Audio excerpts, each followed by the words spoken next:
Okay mga kanami. Bagyo. Bagyo ngayon. So, wala magawa. Walang session. So, hali na. Hapon na po. 1:14. Si Karina talagang tumitira. Malakas si Karina. So, gawin natin ngayon. Magluluto na lang ako. Kung anong lutuin ko, watch out. Mga state of calamity na po pala. Even sa North Cotabato. So mga kanami dyan sa South Cot, kumusta kayo? How are you? Kumusta ka mo dara? Medyo kabot-talabot magali ang bagyo da nga Karina. Grabe no? It's a surprise yesterday.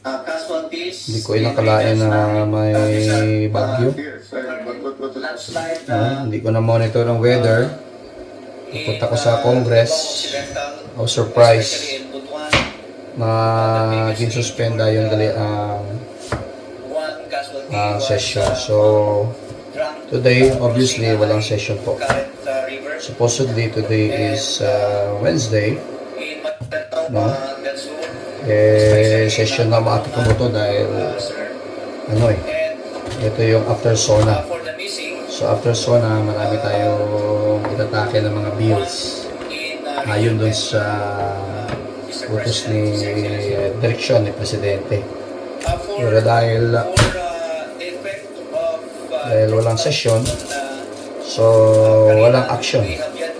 May isang committee lang, committee hearing kagabi. Hanggang gabi, masipag yung public order.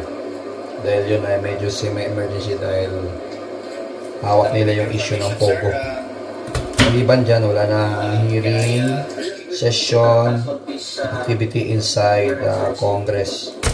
Pero marami pa rin mga congressman nandun dahil siyempre,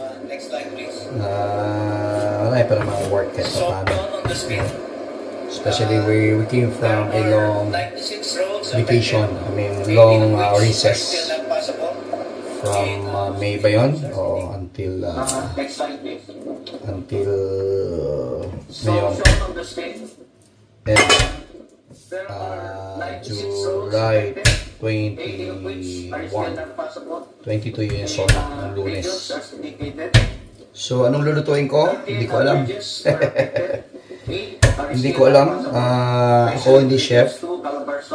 But at times, trip lang. No, ang menu ko is palag.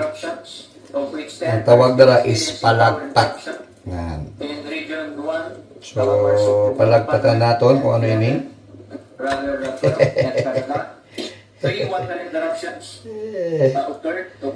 Okay. So, yun, abangan.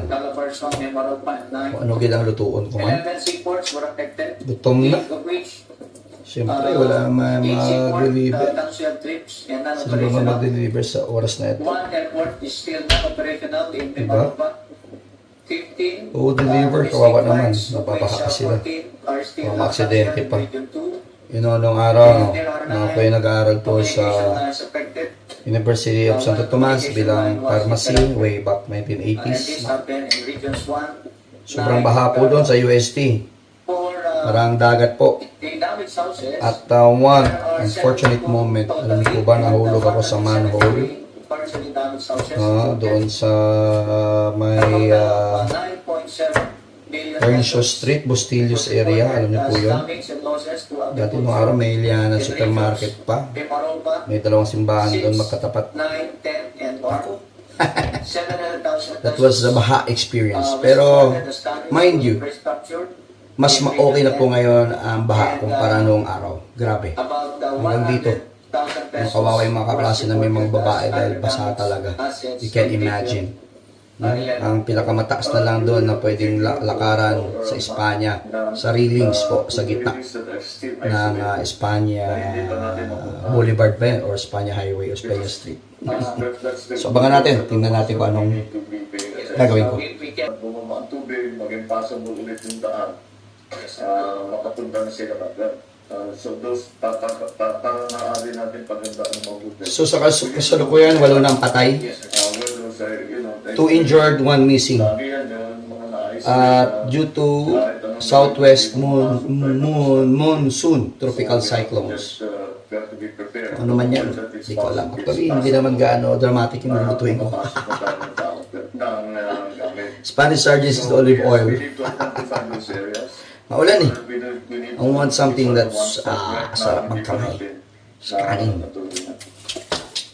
Anong gagawin ko? I don't know. Watch out. Okay mga kanami. Nothing fancy sa lulutuin ko. Actually, iinitin ko lang to. Spanish sardines. In olive oil. Gamitin yung oil niya. Yun. Kaya pag mainit na, gisa lang.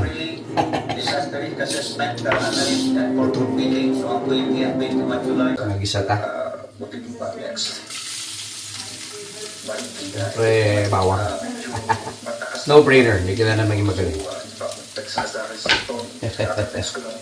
Don't judge my movements. Well, amateur po ito. Hindi po ito magaling na chef. I am amateur chef. So, sabi na nanay ko, unahin ng bawang.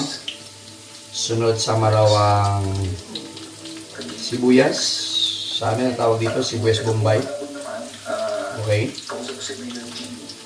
So, kaunting